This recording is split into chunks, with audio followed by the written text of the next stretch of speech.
दोस्तों नमस्कार।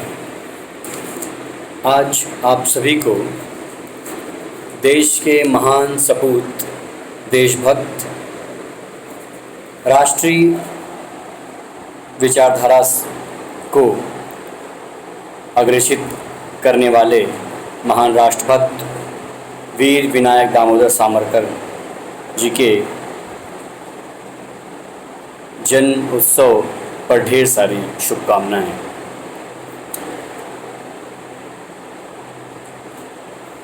सावरकर जी का नाम जब भी समाज में लोगों के बीच में आता है तो जाने क्यों एक अलग सा उत्साह अंदर प्रतीत होता है। उनके सभी नाम आते ही जो मन में उनके संघर्ष, उनके लक्ष्य, उनके मातृभूमि के प्रति समर्पण की जो भावना रही है वो सभी को एक ऊर्जा प्रदान करती है। तो वहीं बहुत से उनके विरोधी हैं जिनके मन में भय भी उत्पन्न करते हैं। सावरकर विरोधियों के लिए एक भय की तरह भी बने रहे और आज भी बने हुए हैं। शायद कभी कभी उनका नाम आते ही विरोधी उद्वेलित हो जाते हैं और जाने क्या क्या कह जाते हैं, शायद क्योंकि वो शायद उनको पढ़े नहीं है सही से, उनके जीवन चरित्र को, उनके विषय को वो शायद जान नहीं पाए। खैर, इन विषयों में नहीं जाते हुए हम सावरकर जी के कुछ विचारों को, उनके जीवन के लक्ष्यों को कुछ आज जानने की कोशिश करेंगे। उनके संघर्ष को समझने का प्रयास करेंगे कि किस प्रकार उन्होंने जीवन में संघर्ष करके इस मातृभूमि के प्रति अपना योगदान दिया।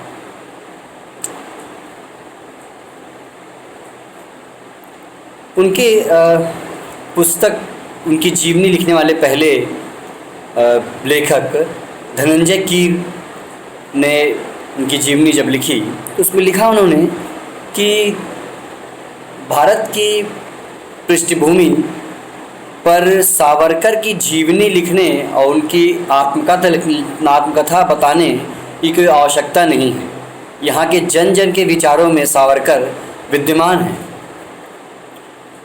सावरकर के बारे में वो बताते हैं कि सावरकर को समझने के लिए सावरकर को बाल्यकाल से जानना बड़ा आवश्यक है। आप समझ सकते हैं कि 10 वर्ष का वो बालक अंग्रेज़ों के खिलाफ़ हाथ में झंडा लिए अंग्रेज़ों भारत से जाओ और उनका विरोध करते सड़कों पर उतरता है तो अंग्रेज़ देख के भयाकांत हो जाते हैं। वो शायद सावरकर के उदय का समय है जो अपनी मातृभूमि के लिए कुछ कर गुजरने की सोच रखते हैं। धनंजय कीर लिखते हैं कि इतना महान योद्धा, इतना महान स्वतंत्र वीर सावरकर को शायद आने वाला समय लंबे समय तक याद रखे, भूले नहीं। लेकिन एक तबका ऐसा भी है युवा पीढ़ी का जो शायद इसे भूल गया है, उसे भूलने का प्रयास किया जा रहा है या भुलाने का प्रयास किया गया। स्वतंत्रता से पूर्व भारत में सावरकर को इतना आहत नहीं होना पड़ा जितना स्वतंत्रता के बाद के वर्षों में उनके जीवन के अंतिम क्षणों तक उन्हें संघर्ष करना पड़ा, उनको आहत होना पड़ा। उसके पीछे शायद एक वजह यह भी रहा कि जो सरकारें स्वतंत्रता के बाद बनी वो कहीं न कहीं सावरकर से भय खाती थी, भय प्रतीत करती थी और सावरकर को नीचा दिखाने के लिए, सावरकर के कार्यों को तुच्छ बताने के लिए, कम आंकने के लिए उनको हमेशा समाज से बाहर रखा, उनको हमेशा गलत तरीके से प्रस्तुत किया ताकि जनता के प्रति नकारात्मक छवि सावरकर की प्रस्तुत हो सके। एक बड़ा ही विषय सामने आता है, बड़ा ऐसा प्रतीत होता है जो मन को कष्ट भी पहुंचाता है कि अंग्रेज़ों के समय तो सावरकर लड़ते रहे अपने मातृभूमि के लिए, तो वो तो विचार समझ में आता है कि अंग्रेज़ भारत भूमि के, भारत के लोगों के खिलाफ थे, स्वतंत्रता आंदोलन के खिलाफ थे। लेकिन स्वतंत्रता के बाद भी स्वतंत्रता के इस वीर को उसे उपेक्षित किया गया, वो कहीं न कहीं मन को ठेस पहुँचाने वाली बात है। देश के प्रसिद्ध इतिहासकार प्रोफेसर राघवेंद्र तंवर जी की पुस्तक वीर दामोदर सावरकर में वो एक वो घटना, एक आंकड़ा वो देते हैं, एक विषय प्रस्तुत करते हैं। वो बताते हैं कि एनसीईआरटी की एक पुस्तक 1978 में एक पुस्तक छापने की एक विचार बना, सभ्यता की कहानी नाम से, जो पुस्तक माध्यमिक स्कूलों के लिए पाठ्यक्रम के रूप में लागू करनी थी। कक्षा 10वीं के विद्यार्थियों को पढ़ाना था इतिहास के बारे में, अपने महापुरुषों के बारे में, अपने राष्ट्र महापुरुष के बारे में कि उन्होंने देश के स्वतंत्रता आंदोलन के लिए क्या क्या किया। उसके लिए वो पुस्तक छपनी थी। बड़ा दुख होता है कि उसमें वह बुक के 15वां जो शीर्षक पाठ है, उस शीर्षक छपा भारत का स्वतंत्रता संघर्ष, और इस पाठ में नेहरू की 6 फोटो के साथ 25 बार उनका संदर्भ, उनका नाम आता है। महात्मा गांधी का नाम 17 बार 2 फोटो के साथ आता है। सुभाष चंद्र बोस का नाम 1 फोटो के साथ 6 बार आता है। बाल गंगाधर का नाम बिना फोटो के साथ 3 बार आता है। अन्य बहुत से नेताओं का नाम भी आता है एक एक बार बिना फोटो के साथ। लेकिन देखिए विडंबना, देखिए कि सावरकर का नाम इस पुस्तक में एक भी बार नहीं लिया गया है। सावरकर का जिक्र ही नहीं पुस्तक में। शायद इस बारे में प्रायोजित ये चीज़ें की गई कि सावरकर को ना पढ़ाया जाए इतिहास में, ताकि नई पीढ़ी जब सावरकर को पढ़ेगी नहीं तो उसे जानने का प्रयास भी नहीं करेगी और वो शायद धीरे धीरे भुला दिए जाएंगे। लेकिन धनंजय कीर लिखते हैं अपनी किताब में कि सावरकर के बारे में विस्तार से पढ़े बिना महान भारतीय क्रांतिकारियों के इतिहास को पढ़ना, समझना असंभव है। वो लिखते हैं कि ऐसे क्रांतिकारी हैं सावरकर जिनके नाम को प्रसारित करने का कोई आवश्यकता नहीं है। वो खुद एक विचार है जो लोगों के मन में बसे हुए हैं और लोगों के साथ जी रहे हैं जीवन शैली के रूप में। और वो जब जब स्वतंत्रता आंदोलन की बात की जाएगी तो सावरकर का नाम सर्वोपरि लिया जाएगा। सावरकर को समझने के लिए एक और आसान तरीका है कि सावरकर को जीवन को 4 भागों में बांटने की आवश्यकता है। सावरकर के जन्म से लेके उनके 1910 तक के जो आयु है उसमें 1910 से 1924 के बीच जब उन्हें काला पानी की सज़ा दी गई और उन्होंने किताब लिखा विनायक दामोदर सावरकर काला पानी, ये पुस्तक लिखी उन्होंने, जिसमें उनके जीवन में सेलुलर जेल, अंडमान के जेल में किस तरह यातनाएं और संघर्ष का जीवन रहा उनका, उसके बारे में लिखी गई। उसके बाद 1924 से लेकर 1937 तक जब उन्हें नज़रबंद किया गया, राजनीतिक कैदी के रूप में रखा गया और वो जेल छूट के आते अंडमान के बाद, और जिस तरह से महात्मा गांधी और नेहरू जी ने जो तुष्टिकरण की नीति देश में अपनाई है, भारत विभाजन की बात चल रही है, उसको लेके बहुत दुखी हैं। और शायद पहली बार उनके मन में हिंदू मुस्लिम को लेके जो एक छवि बदलती है, कि तो उसके पहले तक वो लगातार वो ये बात करते आ रहे थे कि भारत में हिंदू और मुसलमान 2 आँखें हैं ये भारत माता की। और जो 1857 का स्वतंत्रता समर उन्होंने पुस्तक लिखा, ये पुस्तक लिखी उन्होंने, उसमें लगातार ये बात का जिक्र कर रहे हैं कि देश में अगर स्वतंत्रता संग्राम शुरू हुआ है, भारत का प्रथम महासमर शुरू हुआ स्वतंत्रता संग्राम का, तो उसमें देश के हिंदू और मुस्लिम दोनों का समान रूप से सहभागिता, अगर इनकी सहभागिता नहीं होती तो शायद ये आंदोलन हम सक्रियता से आगे नहीं बढ़ा पाते, इसको दमन कर दिया गया होता। ये बात शायद कहीं ना कहीं अंग्रेजी शासकों को ये बात खटकती थी कि ये बात जो सावरकर लगातार कह रहे हैं, ये कहीं ना कहीं हिंदू मुस्लिमों को एक भाईचारा का एक वातावरण बना रहा है, उनको पास लाने का प्रयास कर रहा है। और शायद यही कारण था कि मुसलमान लगातार ये बात फैलाते रहे कि हिंदू मुसलमान एक साथ कभी नहीं आ सकते हैं। और उन्होंने मुसलमान को तुष्टिकरण करके बात अंग्रेजों ने लगातार बनाई कि अंग्रेज कहते हैं, अंग्रेज के एक प्रसिद्ध अंग्रेज इतिहासकार, अंग्रेज शासक कहता है कि अंग्रेज मुसलमान मेरी दूसरी पत्नी है, मैं उसके लिए कुछ भी कर सकता हूँ। बाद में देश में मुस्लिम लीग की स्थापना की जाती है, बाद में धीरे धीरे यही स्थितियाँ आगे बढ़ती जाती हैं और मुस्लिम और हिंदू को लेके एक विभेद शुरू होता है। और शायद 1924 के बाद जो ये स्थिति 1920-21 के बाद जब मोपला क्या दौर साउथ में देखने को मिलता है, एक विभत्स रूप मोपला का देखने को मिलता है। जब वो सावरकर अपनी किताब लिखते हैं मोपला, उसमें वर्णित करते हैं। और शायद यही स्थिति रहा है कि उसका हिंदू मुस्लिम का उन्होंने जो विभेद करना शुरू किया है, और वो एक कट्टर हिंदू नेता के रूप में सामने आने लगे हैं, जिसकी आज उनके तमाम आलोचक उसकी विभत्सना करते हैं उनके विचारों की। जबकि वो प्राचीन समय में जो पहले जो चीज़ें घटित रही घटना, उसको शायद वो घटित करने की प्रयास नहीं करते हैं, और एक तथ्य को लेकर वो उनका लगातार उनकी बातों की विवेचना करते हैं, उनकी विभत्सना करते हैं। इसके बाद सावरकर का 37 के बाद जब वो उनके नज़रबंद की सीमा ख़त्म होती है, वो राजनीतिक कैदी के रूप में से हटते हैं, और उनकी मृत्यु पर्यंत और मृत्यु पर्यंत के बाद आज तक जो उनका एक वातावरण तैयार किया गया है, वो एक इन 4 भागों में जब सावरकर की हम जीवनी को पढ़ते हैं तो हमें समझ में आता है कि कितना विराट व्यक्तित्व है सावरकर का, कितना विराट रूप है सावरकर का, और जीवन पर्यंत कैसे संघर्ष करते हुए इन्होंने मातृभूमि के लिए अपने जीवन का समर्पण कर दिया। और आज़ादी के बाद भी वो लंबे समय तक संघर्ष करते रहे, लोगों को जोड़ने का प्रयास किया, तमाम देश में व्याप्त कुरीतियों का खंडन करने के लिए, उसे समाप्त करने के लिए संघर्ष करते रहे, और मृत्यु शैया तक पर पड़े होने के बाद भी संघर्ष की उनकी स्थिति बनी रही। लगातार उन्होंने पत्र लिखते रहे, लगातार लोगों को सचेत करते रहे, लोगों को जागरूक करते रहे, और अंत में उनकी मृत्यु होती है। और उसके बाद एक नया विचार सावरकर के विरोधी, सावरकर के पक्ष में देश में लोग खड़े होते हैं। जिस सावरकर ने देश मातृभूमि के लिए अपना जीवन समर्पित कर दिया, उसी देश में सावरकर को भुलाने, सावरकर को खत्म करने, सावरकर विचार को मारने का कुत्सित प्रयास किया जाने लगा। सावरकर की बात को जब हम देखते हैं, सावरकर एक जनजात क्रांतिकारी हैं। वो जन्म से ही क्रांति उनके मन में बसी हुई है। 1883 में 28 मई 26 फरवरी 1883 को जन्मे सावरकर, और वो दामोदर पंत, उनके पिता का नाम दामोदर पंत सावरकर था, जो 4 संतानों में से एक संतान थे सावरकर।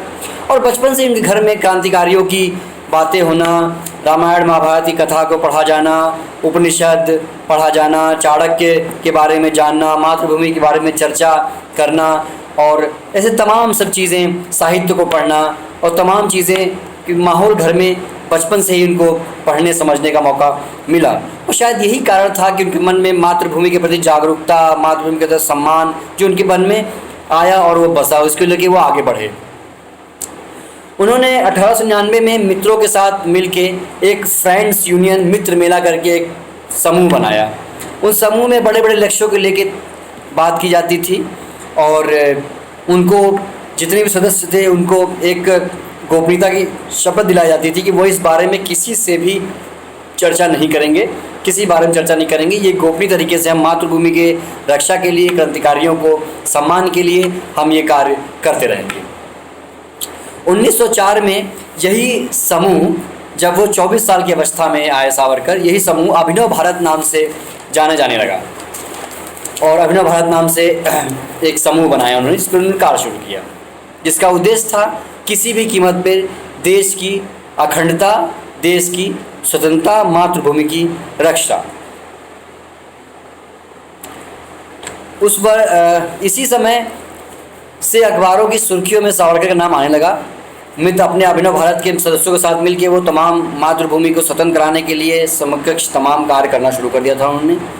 अंग्रेज़ों के खिलाफ नारा लगाना, अंग्रेज़ों के खिलाफ काम करना, और तमाम ऐसे छोटे छोटे कार्यों को उन्होंने अपने समर्थन देना शुरू कर दिया था, जिससे वो अखबारों की सुर्खियों में आने लगे थे। नासिक में अंग्रेज शासक जैक्सन की हत्या होती है, और उस हत्याकांड में अभिनव भारत के बहुत से सदस्यों का नाम आता है।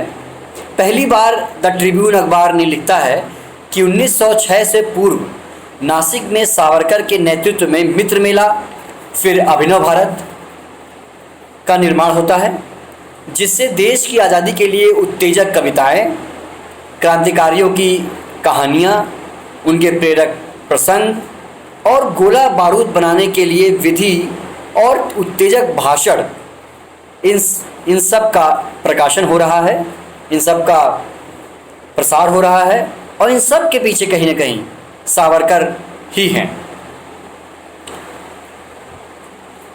ये शायद वो पड़ाव था जिसके बाद सावरकर ने पीछे मुड़ के कभी देखने का प्रयास नहीं किया। और जो राष्ट्र की विचारधारा थी, जो मातृभूमि की रक्षा की विचारधारा थी, अखंडता की विचारधारा थी, वो उनके मन में और घर करना शुरू कर गई और जिसे लेके वो आगे बढ़ते गए। वो शायद देश के ऐसे पहले क्रांतिकारी थे जिन्हें किसी सरकारी मान्यता प्राप्त स्कूल से निष्कासित किया गया था। इसके पीछे भी एक बहुत ही अच्छी घटना है। 1905 में कॉलेज में विदेशी कपड़ों की होली जलाने की बात की थी। इससे बाद में जो स्वदेशी आंदोलन के रूप में उसे देख सकते हैं, जिसे बाद में गांधी जी ने स्वदेशी आंदोलन का रूप दिया और उन्होंने भी वस्त्र की होलिका जलाई थी। ये शायद कहीं ना कहीं विचार सावरकर के इस विचार से ही प्रेरित था। सावरकर बाल गंगाधर तिलक को अपना गुरु मानते थे। क्षमा कीजिएगा, गोपाल कृष्ण गोखले से बहुत प्रभावित थे और गोपाल कृष्ण गोखले से वो अपने राजनीतिक गुरु मानते थे, अपना गुरु मानते थे और उनसे विचार करते थे। उनसे चर्चा करके उन्होंने विदेशी वस्त्रों की होली की जलाने की बात चर्चा की। इस पे अभिनव भारत उस पर अपना सावरकर के समर्थकों और गोखले के समर्थकों में ये हमेशा विवाद था कि होलिका एक जगह जलाई जाएगी और उसके खिलाफ भाषण हम कहीं और देंगे ताकि अंग्रेज हमें गिरफ्तार ना कर पाएँ। लेकिन सावरकर अंत तक ये बात कहते रहे कि नहीं, होलिका जहाँ जलेगी वहीं पे भाषण देंगे उनके खिलाफ, ताकि और ज़्यादा इसको बल मिलेगा इस क्रांति को और हम लोगों के सामने आ सकेंगे। अंत में गोखले जी उसके बाद समर्थन करते हैं सावरकर के और होलिका जलाई जाती है। और होलिका जलाने के बाद भाषण दिया जाता है और एक नई तरह से क्रांति एक ऊर्जा का वहाँ पे उद्भव होता है। इसके साथ ही सावरकर जब क्रांति में यहाँ बहुत संलिप्त थे, बहुत ज़्यादा यहाँ उनका नाम सामने आने लगा, तो बाल गंगाधर तिलक जी को लगने लगा कि शायद क्रांति का सावरकर की हमें आवश्यकता है, युवा चेहरा है और ये क्रांति के लिए एक हमारे लिए अच्छा कार्य कर सकते हैं। इसलिए उन्हें लंदन पढ़ाई के लिए भेजने का मन बनाया और पंडित श्याम जी कृष्ण वर्मा छात्रवृत्ति के लिए उनका नाम उन्होंने आगे बढ़ाया और उसे उन्हें चुन लिया गया और वो लंदन चले गए पढ़ाई करने के लिए। लेकिन लंदन पहुंच के भी उन्होंने अपना कार्य मातृभूमि के कार्य को रोका नहीं। वहाँ पहुँच के उन्होंने फ्री इंडिया सोसाइटी नाम से एक संस्था बनाई, जिसमें वहाँ पे रहने वाले सभी भारतीय छात्रों शोधार्थियों को इकट्ठा किया और देश के प्रति किस प्रकार समर्पण होना चाहिए उन्होंने उस पर काम किया। इसके साथ ही उन्होंने पहला काम किया कि भारत का स्वतंत्रता महासमर 1857 की क्रांति थी, उसके बारे में उसका मराठी में अन्य उन्होंने अनुवाद किया उसको और बहुत ही कठिनाइयों के साथ पूछी एक बहुत बड़ी कहानी है। इस कठिनाइयों के साथ वो पुस्तक देश भर में घूमते हुए प्रकाशन होने के बाद भारत में पहुंची और उस पुस्तक पे बैन भी कर दिया गया, लेकिन उसके पन्ने उसके पुर्जे क्रांतिकारियों के घरों में बट गए। वो पर्चे हस्तलिखित पर्चे थे, कुछ छपे पर्चे हुए थे जो क्रांतिकारियों की एक तरह से गीता साबित हुई, जिसे लेकर वो क्रांति की बिगुल और सावरकर के समर्थन में खड़े हुए और तमाम उन्होंने आगे कार्य किया। वो तमाम कहानियाँ हैं जो लगातार होती रही। इसके साथ ही एक फ्री सोसाइटी जो उन्होंने लंदन बनाया, उससे घटना होती है कि वहाँ पे मदन लाल ढींगरा भी पढ़ाई कर रहे हैं और मदन लाल ढींगरा को सर्वप्रथम वो अपने देश के बारे में उनसे चर्चा करते हैं और उनको बात बताते हैं और तमाम चीज़ें होती हैं और उन्हें उकसाते हैं उनको कि किस तरह देश में अराजकता फैली हुई है, उन्हें कम से कम इन चीज़ों को लेकर आगे बढ़ना चाहिए। और तमाम उनके विचारों से प्रेरित होकर मदन लाल ढींगरा ने वो करजन वायली है उसको भरी सभा में गोली मारते हैं, उनकी गिरफ्तारी होती है। गिरफ्तारी को लेके वहाँ पे गिरफ्तारी होती है, उनका लगातार विरोध हो रहा है और वहाँ पे मतलब ढींगरा और इस तरह की जो भी क्रांतिकारी वहाँ पे हैं उनको निंदा करने के लिए एक बैठक बुलाई जाती है, आलोचना करने के लिए बैठक बुलाई जाती है, जिसके सभापति आगा खां हैं। और उस पे सब लोग एक मत में ढींगरा की निंदा प्रस्ताव लाने का प्रयास करते हैं, लेकिन उन सभा में एक आवाज़ नहीं गूंजती है और वो आवाज़ होती है सावरकर की और वहीं से सावरकर अपने क्रांतिकारियों को इकट्ठा करते हैं। वहाँ बहुत ही झड़प होती है और उसके बाद वहाँ से वो निकल जाते हैं। उसके बाद वहाँ के जो भारतीय छात्र हैं उनके मन में एक अलग सा आदर्श, एक अलग सा भाव सावरकर के प्रति बनना शुरू हो जाता है कि सावरकर ही हमारे नेता हैं, सावरकर हमारा आदर्श हैं, उनके कहने पे हम तमाम चीज़ें कहेंगे। एक बड़ा चेंज आता है, एक बड़ा बदलाव आता है इस पूरे पड़ाव में सावरकर के, और वो सावरकर एक विश्वव्यापी, सही मायने में विश्वव्यापी नेता बन जाते हैं। उनके इस घटना का चर्चा अमेरिका में और भी तमाम देशों में, लंदन में और इसके बाद ब्रिटेन में और तमाम देशों में इस चर्चा लगातार शुरू हो जाती है कि एक बड़ा क्रांतिकारी है जिसका देश में भी नाम है, और वो लगातार मातृभूमि भारत की स्वतंत्रता के लिए संघर्ष कर रहा है, लोग इकट्ठा कर रहा है, और तमाम चीज़ें, ये पूरा बदलाव होता है, पूरा ये चीज़ें सामने आती हैं।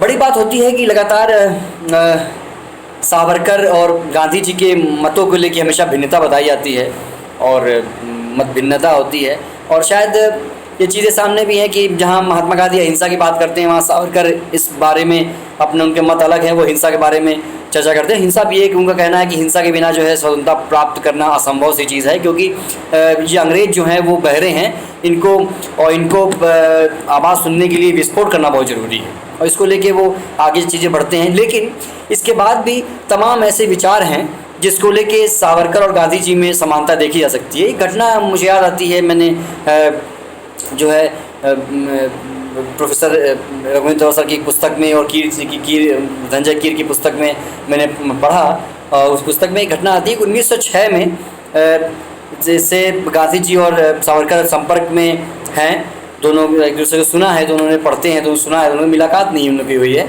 1909 में लंदन में एक दशहरे के उत्सव का आयोजन होता है, और उस उत्सव संबोधन करने के लिए सावरकर और गांधी जी दोनों एक ही मंच पे आते हैं और अपना अपना भाषण देते हैं। सावरकर पहले उठते हैं और वो देश के बारे में तमाम चीज़ें बताते हैं, अपनी मंशा बताते हैं और वो अपने भाषण देते हैं, और इसके बाद बारी आती है महात्मा गांधी की। वो खड़े होते हैं भाषण पे और माइक पे सामने आते हैं, और सबसे पहले बात यही बोलते हैं कि मुझे बहुत गर्व है, हाँ मुझे पता है कि मेरे और सावरकर के विचारों में बहुत भिन्नता है, शायद हमारे विचारों में अंतर आता है, लेकिन मुझे गर्व है इस बात का कि मैं उस मंच से बोलने जा रहा हूँ जिस मंच से देश के महान राष्ट्रभक्त सावरकर अभी बोल के बैठे हैं।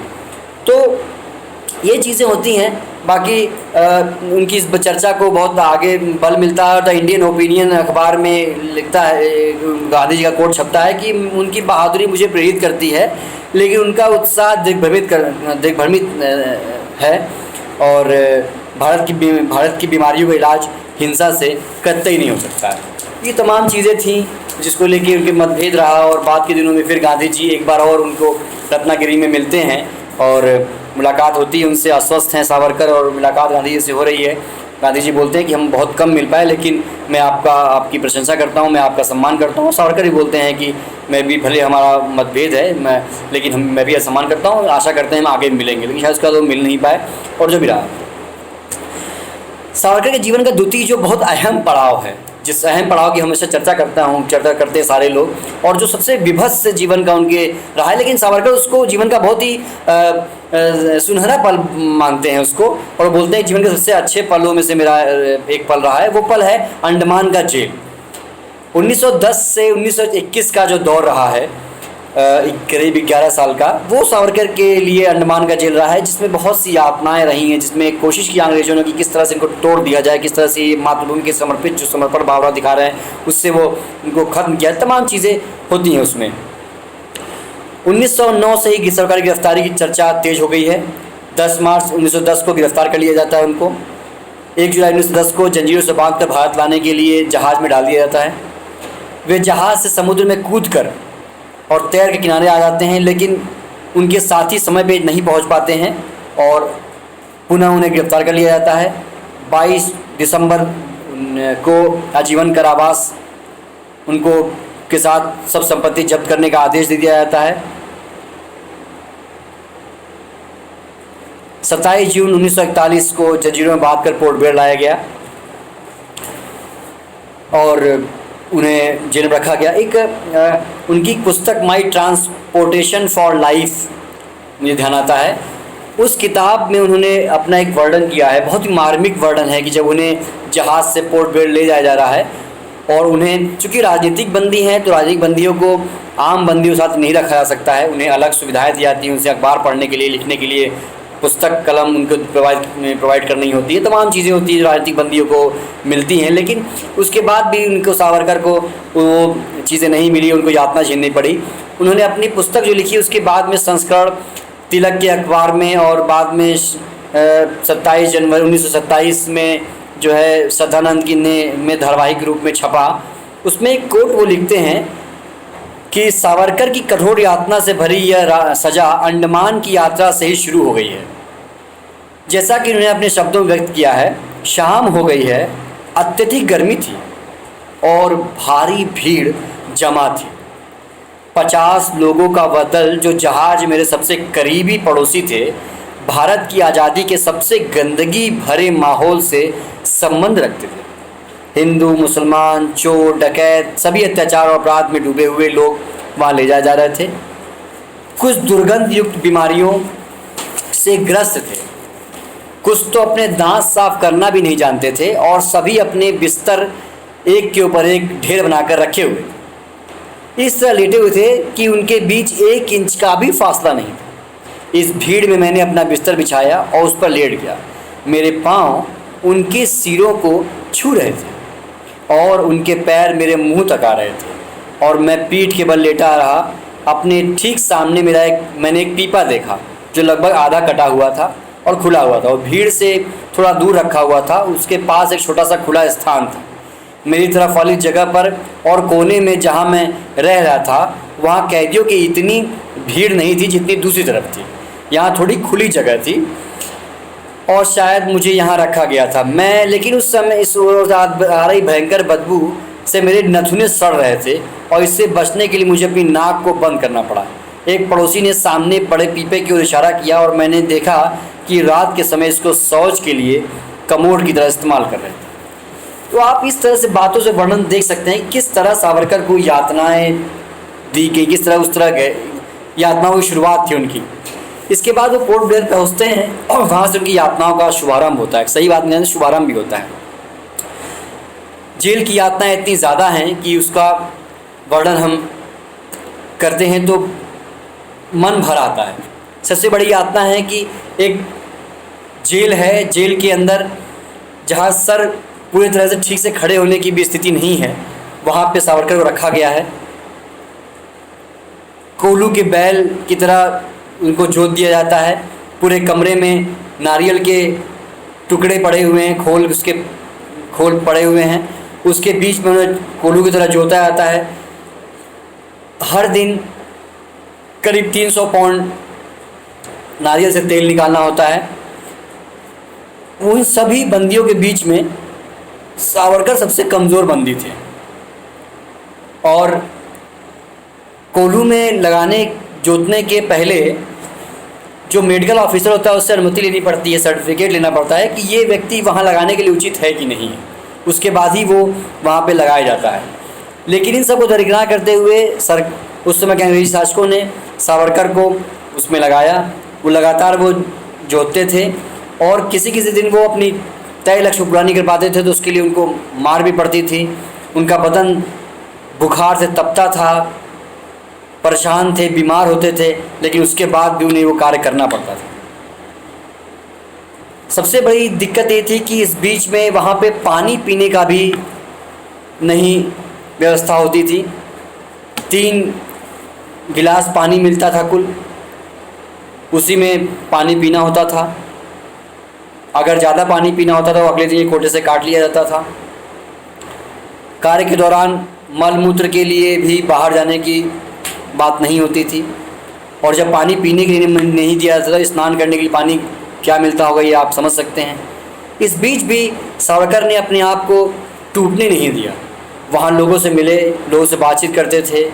वहाँ के मुस्लिम भाइयों, पंजाबी भाइयों, अन्य धर्म के भाइयों के साथ मिलकर उन्होंने अपना एक संगठन बनाया, एक बातचीत करके लोगों के बीच में चर्चा की और इस संघर्ष को कम करने का प्रयास किया। लिखने पढ़ने का कार्य जारी रखा उन्होंने। किताबें नहीं दी गई तो अपनी नाखूनों से, ईंट पत्थरों से दीवारों पे चीज़ें अंकित की, कविताएं लिखीं, कहानियाँ लिखीं, संघर्ष की अपनी गाथाएं लिखीं और वो दौर लगातार चलता रहा। उन्होंने अपने संघर्ष को आगे बढ़ाया और चीज़ों को लिखा। ऐसे तमाम संघर्ष का दौर उनके जीवन में आता गया। और वो उससे टूटे बिना अपना कार्य करते गए। 1921 में उनकी रिहाई हुई और रत्नागिरी जेल में उनको रखा गया, जहाँ उन्होंने हिंदुत्व के बारे में चर्चा शुरू की और उन्होंने कहा कि 1924 में जब उन्हें यरवदा जेल में रखा जा रहा था तो उन्होंने एक बात कही, शायद उनके मन में कहीं ना कहीं कष्ट उन चीज़ों का था, कि मेरे पैरों में पड़ी लोहे की बेड़ियाँ टूट गई हैं, लेकिन मेरी आत्मा अभी भी कैद है, क्योंकि मेरा स्वप्न अभी पूरा नहीं हुआ है, इसने मेरी आत्मा को झकझोर रखा है। कहने का आशा यह था कि जब तक मातृभूमि की स्वतंत्रता प्राप्त नहीं हो जाती है तब तक शायद हम आज़ाद नहीं हैं। 1924 से 1937 के बीच में उनको रत्नागिरी में रखा गया और उन पर पाबंदी लगा दी गई। इस प्रकार कुछ 27 वर्षों तक वो राजनीतिक बंदी रहे। 1920-21 के समय जब मोपला दंगे हुए और गांधी जी द्वारा तुष्टीकरण के कारण उन्होंने विस्तार से लिखना शुरू किया, शायद यही वो समय था जिसने उन्होंने हिंदूवादी विचारधारा में बदलाव आना शुरू हो गया था। वे चाहते थे कि इस दंगे की घोर निंदा होनी चाहिए। वो पहले ऐसे कद्दावर नेता थे जिन्होंने यह भविष्यवाणी की थी कि यदि समय रहते रोका नहीं गया तो एक दिन ज़रूर ऐसा आएगा कि देश हिंदू मुस्लिम के आधार पर बढ़ जाएगा। उन्होंने 37 के बाद जब देश में कश्मीर से कन्याकुमारी तक दौरा किया तो उन्होंने पहले उन्होंने ये बात कही थी कि अगर कश्मीर में हिंदुओं पर होते अत्याचार को रोका नहीं गया तो वो दिन दूर नहीं जब कश्मीरी हिंदू गहरे संकट में आ जाएंगे और उन्हें पलायन करना पड़ेगा। वे मुस्लिम लीग के एजेंडे व पाकिस्तान की अवधारणा से नाखुश थे, इसलिए मुस्लिम मुस्लिम लीग का विचार इतना सख्त होता गया, साकर उतने ही अधिक हिंदुत्व की ओर बोलते चले गए। वो कांग्रेस का विरोध करते थे। इसका परिणाम ये हुआ कि अंग्रेज़ों की तरह कांग्रेस भी सावरकर को खतरे रूप में देखने लगी। उनके सपने का भारत सिंध से लेकर हिंद महासागर तक भारत एक है। वे गांधी, जिन्ना व नेहरू जैसे नेताओं का मूल उद्देश्य देश को बंटवारा करना है, वो मानते थे इस बात को। गांधी जी के निधन की खबर सुनकर सावरकर को काफ़ी धक्का लगा। वो इन्हीं एक ही शब्द उनके मुंह से निकला कि वह एक बुरी खबर थी। 1948 को में हिंदू महासभा और आरएसएस पर प्रतिबंध लगाया जाता है। दोबारा भारत में जेल में उनको डाल दिया गया। वो ऐसे क्रांतिकारी रहे स्वतंत्रता संग्राम के जिनको आज़ादी के बाद 1948 में 1950 में 2 बार जेल जाना पड़ा। सरदार पटेल ने इस बात की निंदा भी की और उन्हें रिहाई की बात उन्होंने कहा। इस तरह तमाम सी घटनाएं लगातार चलती गईं और हम देखते हैं कि लगातार घटनाओं में हम देखते हैं जनसंघ की स्थापना हुई। श्यामा प्रसाद मुखर्जी से आशीर्वाद मांगने मुखर्जी उनसे आशीर्वाद मांगने सावरकर के घर पे गए और उन्होंने अपने बारे में चर्चा की, उन तमाम चीज़ों के बारे में बताया। ऐसे तमाम घटना घटी। वो 1950 में बाल गंगाधर तिलक जी के जन्म शताब्दी को एक विशाल रैली उन्होंने निकाली, लेकिन उनको दुख हुआ कि इसका आयोजन दिल्ली में होना चाहिए था। सरकार को आयोजन खुद करना चाहिए, लेकिन वो आयोजन नहीं हो पाया। 1957 में स्वतंत्रता संग्राम के भारतीय पहले स्वतंत्रता महासमर के 100 साल पूरे होने पर दिल्ली में बड़ा कार्यक्रम का आयोजन किया उन्हें नेहरू का आयोजन में उन्होंने आमंत्रण भी नेहरू को दिया उन्होंने आने के लिए कि आप आइए। उस देश के प्रधानमंत्री थे वो, लेकिन नेहरू जी उस कार्यक्रम नहीं पहुंचा और उन्होंने कहा कि सावरकर से मेरे मतभेद हैं, इसलिए एक मंच पर हम दोनों का बोलना संकोच में डाल देने वाला होगा, और वो कार्यक्रम में नहीं पहुंचे। 1962 तक सावरकर बिस्तर पर आ चुके थे। वे इतने कमज़ोर हो चुके थे कि गुरुजी के कार्यक्रम में भी नहीं पहुंच पाए। 1962 में चीन की हमले ने इनको और धक्का पहुंचाया। उस समय उनकी पत्नी की मृत्यु हो गई और वो और टूट चुके थे।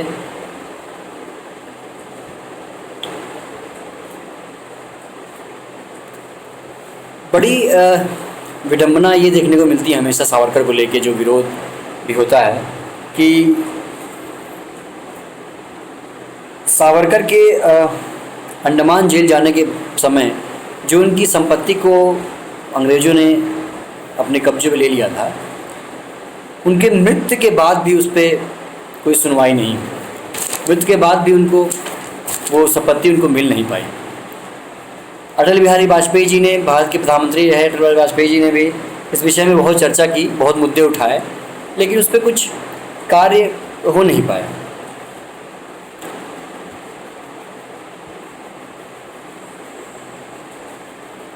और एक दुख का ही कारण है कि देश का इतना बड़ा क्रांतिकारी और अपने मृत्यु के दिनों में सरसैया पे पड़ा हुआ है और उसे 500 रुपये, 1000 रुपये उसको भत्ते मिल रहे हैं जीविका चलाने के लिए। बहुत ही दुख का विषय रहा, जो एक दुख शायद ये कहीं ना कहीं सोची समझी साजिश भी रही हो। कुछ अंग्रेजी लेखकों और अंग्रेजी विचारधारा रखने वाले या उनसे डरे हुए इतिहासकार, हमेशा ये शायद ये उनके दिमाग में रहा हो कि शायद सावरकर का अगर तथ्य और सच्चाई सामने आती लोगों के बीच में तो देश में एक नया नरेशन क्रिएट होगा, देश में एक नई तरह की चीज़ें सामने आएंगी। और शायद यही सब कारण रहा है कि उनको नीचा दिखाने का प्रयास किया गया है। उनकी मृत्यु होती है, उस पर तमाम अखबार, तमाम लोग लिखते हैं, अपना दुख प्रकट करते हैं। उसमें इंदिरा गांधी लिखती हैं कि उनके निधन ने समकालीन भारत की एक महान विभूति को हम सब के मत से हटा दिया है। देशभक्ति और साहस का दूसरा नाम उत्कृष्ट क्रांतिकारियों के सांचे में ढला। असंख्य लोगों ने उनसे प्रेरणा प्राप्त की। ये खुद इंदिरा गांधी लिखती हैं। राष्ट्रीय स्वयंसेवक संघ के द्वितीय स्तर संचालक सदाशिवराव गोलवलकर जी, गुरु जी कहते हैं, सावरकर निधन के साथ ही एक अनवरत स्वतंत्रता सेनानी के तूफानी जीवन का पटाक्षेप हो गया है। मृत्यु ने एक असाधारण जीवन पर अपनी मोहर लगा दी है। भगवान करे उनका यातना और बलिदानों से भरा जीवन प्रेरणा का अनंत स्रोत बने। टाइम्स ऑफ इंडिया अखबार उसमें लिखता है कि विनायक दामोदर सावरकर अपनी अंतिम सांस तक एक विद्रोही और क्रांतिकारी रहे। उन्हें विवादों से घिरे रहने का चस्का था, जिसमें अपनी उत्साह से भरकर देशभक्ति और समर्पण की भावना से उन्होंने जान फूंक दी। इतिहास हमेशा उन्हें एक विलक्षण भारतीय के रूप में सलामी देगा। एक ऐसा व्यक्ति थी जिसका इतने उतार चढ़ाव देखने के बावजूद भी अपने देश के नियति पर अटूट विश्वास रहा। उनका जीवन एक महागाथा की तरह है। उनकी कथनी और करनी में समानता थी, इसलिए ब्रिटिश राज ने उन पर कभी दया नहीं दिखाई। भारतीय राजनीतिक चिंतन के लिए उनका सबसे उल्लेखनीय योगदान था। देश की सीमाओं की सुरक्षा का अत्यधिक बल देना उनकी निर्भीक आत्मा आने वाली पीढ़ियों को झकझोरती रहेगी। ऑर्गेनाइजर ने लिखा विनायक दामोदर सावरकर अब नहीं रहे। एक असाधारण व्यक्ति गुजर गया। चिलचिलाती धूप के बावजूद भी हजारों लोग खड़े रहे। जीवन के अनेक क्षेत्रों से 1 लाख से अधिक लोग उनकी शोभा यात्रा में शामिल हो रहे हैं। विडंबना ये है कि कोई मंत्री उनकी शोभा यात्रा में शामिल नहीं है, ना ही कोई कुछ कहने का प्रयास कर रहा है। जनता का भारत रत्न अमर है, अमर रहेगा। शायद आज के दौर में जो उनको भारत रत्न देने की बात चल रही है, जिसका विरोध लोग कर रहे हैं, कोई इसमें कोई विषय है ही नहीं। लेकिन चर्चा ये है कि इसको किस तरह से नरेशन तय किया जा रहा है। इतना बड़ा क्रांतिकारी, इतना बड़ा राष्ट्रभक्त, इतना बड़ा मातृभूमि को समर्पित होने वाला क्रांतिकारी, जिसे पूरा जीवन अपनी मातृभूमि के लगा दिया, उस क्रांतिकारी के लिए आज हम भारत रत्न की मांग कर रहे हैं, उसमें क्या गलत है? वैसे तो वो देश का भारत रत्न है और रहेगा, क्योंकि जो संघर्ष की उनकी गाथा है उसको शायद जो मैं आज ये अपनी बातों से बयां कर रहा हूँ, शायद हम बयां नहीं कर पाएंगे। उनके तथ्यों को पढ़ने, उनके विचारों को आत्मसात करने और उनके संघर्ष को जब हम मन में लाते हैं तो एक अलग सी भावना मन में आती है। शायद वही चीज़ उनको सच्ची श्रद्धांजलि होगी। हमें सावरकर को याद करने के लिए एक दिन नहीं, अनवरत 365 दिन सावरकर को लेकर हम याद करें, उनके विचारों को लेकर आगे बढ़ें। उनके विचारों के हम आगे बढ़ते हैं, आगे बढ़ते रहेंगे तो शायद उनको सच्ची श्रद्धांजलि होगी। और सावरकर का एक अलग व्यक्तित्व जो आज लोगों के बीच में बनाया जा रहा है, उससे हम उसको छवि को तोड़ सकते हैं, उसको हम बता सकते हैं सावरकर सच्चे सपूत देश के हैं, थे और रहेंगे। इसी के साथ उनको सच्ची श्रद्धांजलि, वो अमर रहें। इसके लिए सभी देशवासियों से आग्रह है कि उनको लेके एक अलग अपना विचार बनाएं, ताकि हम सावरकर को सही तथ्यों को सामने ला सकें और उनको बता सकें। धन्यवाद। जय हिंद, भारत माता की जय।